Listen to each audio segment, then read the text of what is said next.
L'île s'effondre, enfuyez-vous, pauvre fou! Entre le feu et la chute, personne ne pourra vous sauver, à part peut-être lui, à part cet homme venu du passé, prêt à tout pour sauver son peuple, pour sauver son monarque. C'est le fameux Raizo de la pluie, et il n'a jamais aussi bien porté son nom. Vous ne trouvez pas? Là pour le coup c'est un petit foreshadowing, Oda préparait ça depuis bien des années. Nous en tout cas, on adore ce genre de scan, il y a de la bagarre mais pas trop, et l'histoire elle avance. C'est vraiment pas plus mal, et il y a plein de petits mystères qui font leur apparition, et ça vaut largement le coup. Et là, vous êtes en compagnie de Silver et Copper et bienvenue sur Raftel, là où toutes les semaines, on décrypte avec vous les chapitres de One Piece. Ouais, toutes les semaines, à moitié. Oui, parce que là, du coup, pour la semaine prochaine, comme vous l'avez vu, il n'y aura pas de chapitre. Évidemment, Oda, il a le droit de faire des pauses de temps à autre et puis c'est bien mérité parce qu'en ce moment, les scans, ils sont incroyables. Oui, d'ailleurs, vu les notes que vous donnez à chaque fin de semaine, c'est vraiment sympathique. On voulait aussi en parler, car c'est vrai, depuis le vendredi, depuis même le jeudi ou le mercredi, il y a des spoils qui fusent dans tous les sens. Il y a même des chapitres qui arrivent et qui sont très complets. Non, on les utilise. On ne se le cache pas, c'est comme ça. Donc nous en tout cas on sort les reviews effectivement le vendredi, mais en aucun cas on vous partagera donc les liens de ces chapitres qui sortent en avance évidemment. On vous donnera toujours les liens de Manga Plus qui sortent en général le dimanche. D'ailleurs pour nos notations du dimanche, vous avez bien justement le lien de Manga Plus, donc ne vous inquiétez pas là-dessus. Mais en tout cas n'hésitez pas à relire les scans donc le dimanche, ça aide effectivement la Suisha donc dans ses stats et c'est toujours plus intéressant comme ça. Mais si vous voulez vraiment soutenir l'auteur, Manga Plus c'est intéressant mais c'est pas ce qui va le rémunérer. C'est vraiment acheter les livres, acheter les produits dérivés, acheter tout ce qui sort autour de One Piece qui est estampillé Toei et Suisha. Et ça, c'est vraiment un grand pas. Bien sûr, en fonction de vos besoins et en fonction de vos moyens également. Il ne faut pas se ruiner si on n'a pas les moyens. Ça sert strictement à rien. Et bien après tout ce blabla qui on espère était quand même intéressant, on passe à la suite. Place à la review. La cover, elle est super cette semaine et on est sur Cacao Island. Le calme est littéralement revenu, la reconstruction reprend son cours, la vie également. Pourtant, deux ombres menaçantes débarquent. Les deux portent une cape, mais l'un des deux a des talons. Il n'y a aucun doute là-dessus, ce sont les deux du Germa, Reiju et Ichiji. C'est caché, c'est certain, mais qui débarquerait comme ça et qui serait assez proche de cette île pour pouvoir y aller sans se faire repérer? C'est le Germa, forcément. Et là, on sait ce que vous allez nous dire, c'est que ces deux monstres n'ont soi-disant pas de cœur. Reiju un peu plus, mais il y a une autre raison pourquoi ils reviendraient sur cette île. C'est que leur science doit rester immaculée. On l'a bien vu, les hommes de Mama essayent de démonter les deux prisonniers. Donc là, c'est important pour eux de faire quand même assez vite pour les sauver. Et Judge, il est peut-être là aussi, mais on ne le voit pas. Ou alors, il est en train de surveiller le bateau, parce qu'il faut quelqu'un pour surveiller le bateau. Qui sait? Mais il ne faut pas oublier que Katakuri, qui a déjà vaincu les 4 enfants en même temps, il n'en fera qu'une bouchée même s'il est blessé. En tout cas, nous on le pense. Première vraie page du scan, Kaido est à terre, il vient de subir la pire des attaques. Une attaque vraiment étonnante, tellement étonnante que Luffy, il lui trouve pas de nom. Face à une telle puissance, Kaido demande qui est cet homme. Tsunash, lui, il a sa petite idée, mais ça ne peut pas être Joy Boy. Ce rythme, c'est très spécifique, oui. C'est celui de Joy Boy il y a 800 ans de cela, mais ça ne peut pas être lui. Par contre, il dit que c'est sûrement le destin et qu'il faut croire en cet homme qui est actuellement en train de se battre, ce jeune garçon. Il parle forcément de Luffy et celui-ci crie encore une fois qu'il va être le roi des pirates. Cette conversation, cette scène, pour nous, ça cache vraiment pas mal de choses. Premièrement, on a l'impression que Luffy, il n'est plus tout à fait lui-même. Pour le scan dernier, pourtant, il avait quand même réussi à trouver rapidement un nom à son attaque. Il s'était échappé de Kaido en attrapant ses narines, en passant les mains à travers ses yeux, et il avait appelé ça le Rocket Escape. Il avait trouvé ça très vite et c'était parfait. Alors que maintenant, il a vraiment du mal à trouver un nom pour son attaque. C'est vraiment comme si que Luffy n'était plus vraiment lui, comme si que, au fur et à mesure, c'était vraiment Joy Boy qui prenait le dessus. Sans oublier la petite phrase de Kaido qui lui demande qui il est. Et Tsunash, lui, il en rajoute une couche, tout simplement parce qu'il dit que ce n'est pas Joy Boy. Il vient de confirmer que ce n'est pas Joy Boy. Ça lui rappelle Joy Boy que c'est un coup du destin, mais il sait que ce garçon qui est sur le toit, il l'a déjà rencontré. C'est Luffy. Luffy l'a rencontré sur Zou. Donc c'est une confirmation de Tsunash pour dire que Luffy est toujours lui-même. En tout cas pour le moment. Et Luffy le dit lui-même, il énonce son nom et il dit qu'il va être le roi des pirates. C'est pas Joy Boy qui va dire ça, à son époque le roi des pirates n'existait pas. Et puis on a l'habitude, Luffy il le dit depuis tout le début de One Piece, il veut être le roi des pirates. Donc là on a la conviction, c'est bien Luffy qui le dit. Dans tout ça, Kaido au moins il est rassuré et il lâche que c'est ça l'éveil, c'est quand le corps s'aligne avec l'esprit. Est-ce qu'il faut comprendre que c'est ça que tous les empereurs ont? Si on regarde bien, Kaido il est quasiment indestructible et Big Mom également. Ils ont une peau qui est quasiment impénétrable, on l'a bien vu à Whole Cake. Il y a eu l'incident où Kappen a failli la tuer, et bien ce moment-là, on se rend compte que sa peau était indestructible et personne ne comprend pourquoi. Il n'y a personne d'autre dans One Piece qui a ça. Même Katakuri n'est pas aussi indestructible. Et là, Luffy, on dirait qu'il est monté d'un niveau C'est le niveau maximum quasiment où il a débloqué ce pouvoir. En tout cas, c'est ce que Kaido pense. Mais nous, on ne pense pas ça. On pense juste que c'est ce fruit du démon qui a libéré Nika. Et Nika, il a sublimé le corps de Luffy. D'ailleurs, on le voit, il y a une grosse transformation. Ça n'a rien à voir avec l'ensemble des autres Yonko. Kaido rajoute qu'il a perdu pas mal de choses dans cette bataille, son château, son armée, mais Luffy, lui, il rajoute qu'il y a encore pas mal de choses à prendre. Et nous, on pense que ça va être surtout son titre qu'il veut chercher. Et sa fierté, parce que là, maintenant, il veut venger Kinemon et Kiku et tout le monde. Toute la fierté des samouraïs, toutes ces années d'emprisonnement, d'esclavage, il va libérer tout ça grâce à ses points. C'est ce qu'il va faire. Est-ce qu'il est en train de réussir ? Dans la salle de concert, le feu boule sans cesse. C'est un énorme brasier similaire à celui du château d'Oden il y a 20 ans de cela. Nami et Chopper se sont retrouvés, mais Zeus ne peut pas produire assez d'eau pour éteindre le feu. Il est même complètement HS. Nous, honnêtement, on adore ce genre de petits détails. On voit qu'il n'a pas le pouvoir absolu, il a encore quelques limites. Et en plus, on a aussi l'impression qu'il est quand même bien moins puissant que quand il est aux côtés de Mama.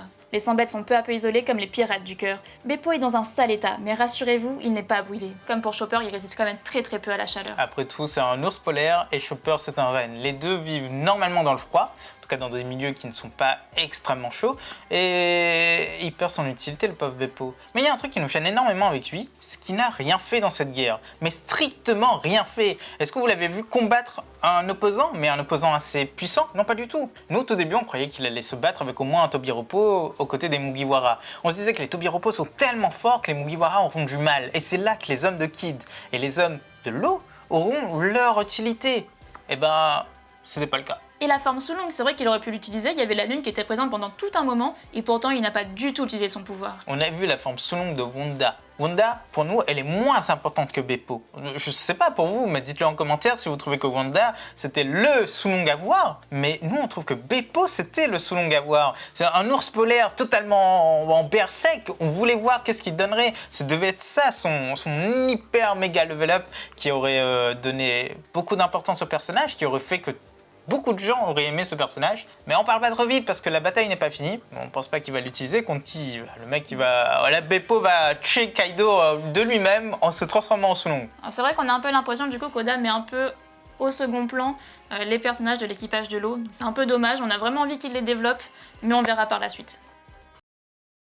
Et dans ce scan, on a quand même la petite touche d'humour qu'on adore avec Brook. L'un des samouraïs pense que Brook a été brûlé complètement par le feu et que c'est ça qui l'a rendu dans cet état. Eh bien non, évidemment, c'est juste Brook, naturellement. Sanji s'occupe des femmes du quartier des plaisirs et il a même la souris sur l'épaule. Apo, le seul qui devrait mourir dans cet incendie, est en compagnie du dernier des Numbers debout.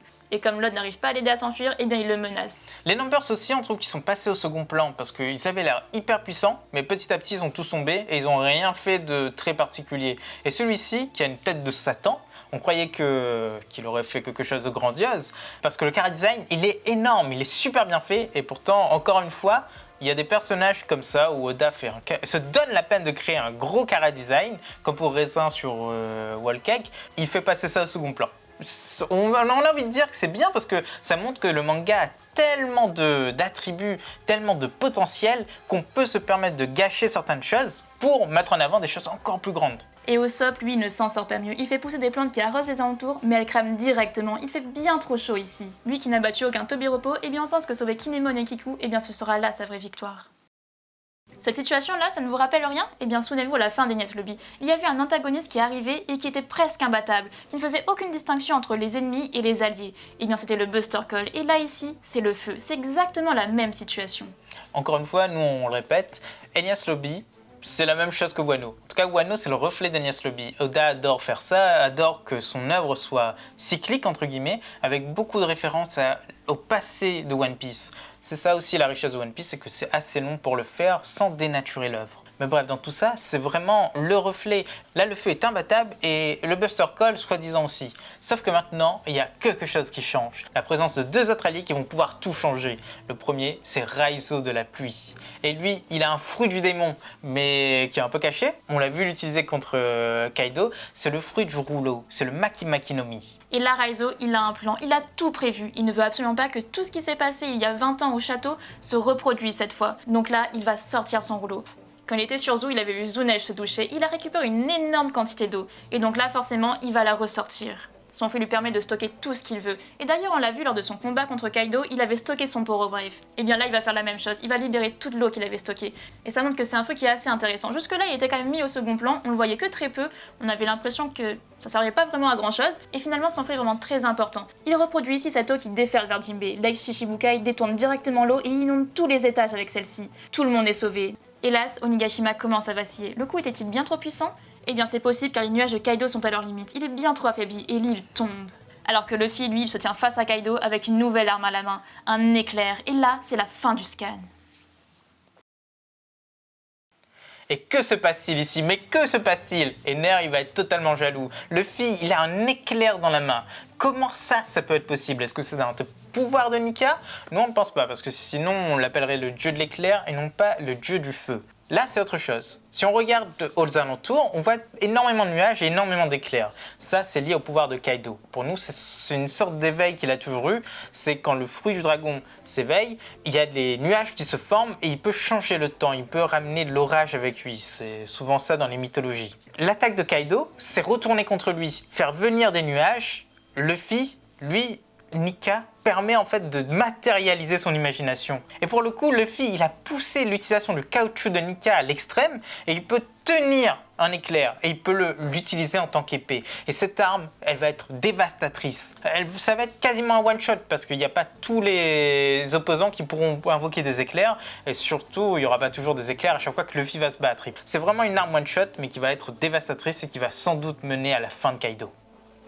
Et Raizo, il a été incroyable. On l'avait dit il y a quelques scans de cela, on pensait qu'il allait utiliser son fruit pour stocker tout le feu qui était présent sur Onigashima. Et finalement, il a quand même utilisé son fruit, mais pas de la même manière. Il a déferlé une énorme quantité d'eau sur Onigashima et il a réussi à éteindre les flammes à l'aide de Jinbei. Pour nous, finalement, il a vraiment très bien réussi à maîtriser son fruit du démon et il monte quand même dans notre estime. Pour le coup, on se demandait pourquoi il n'allait pas stocker tout le feu d'un seul coup autour de lui, mais c'est tout simple, c'est parce que c'est pas un fruit surcheaté. En gros, il peut stocker tout ce qui fond sur lui, comme le Boro-Bref, comme l'eau de Tsunesh, mais il peut pas en fait sélectionner le feu qui est assez éloigné et tout stocker d'un coup. Non, il y a des limites à ce fruit et sont plutôt bien définies, semble-t-il. Et enfin, on a le petit Momo qui manque cruellement d'imagination. Ok, pour utiliser les nuages, peut-être qu'il faut une maîtrise un peu plus poussée. Après tout, Luffy, il a pris plus de 10 ans pour comprendre qu'il y a Nika en lui et pour utiliser Nika. Sauf que là, on en a besoin. Et il pourrait utiliser autre chose, c'est Tsunesh. Tsunesh, en fait, s'il est là, il pourrait déjà amener l'eau, mais en plus, il pourrait traîner, attraper Onigashima. Pourtant, il lui demande pas. Bon, Tsunesh est peut-être un peu loin, mais ça peut être intéressant. Et voici les petites prédictions pour finir cette analyse. Premièrement, Luffy va griller du lézard, Kaido entrevoit enfin sa fin. Numéro 2, Chopper va aider Zoro, forcément. Mais dans quel état est l'épéiste? Numéro 3, tout danger écarté, Sanji va se faire des petites folies avec les geishas. Et enfin, numéro 4, Momo arrive à créer des nuages en fin de scan? Non, ce n'est pas vrai, car ça il va y arriver, mais à la toute fin, quand l'île tombera. Voilà, c'est déjà la fin de cette review. On espère que ça t'a plu et si c'est le cas, n'hésite pas à laisser un petit like, à laisser un avis en commentaire comme d'habitude et à t'abonner pour ne rien rater. A bientôt les accros de One Piece!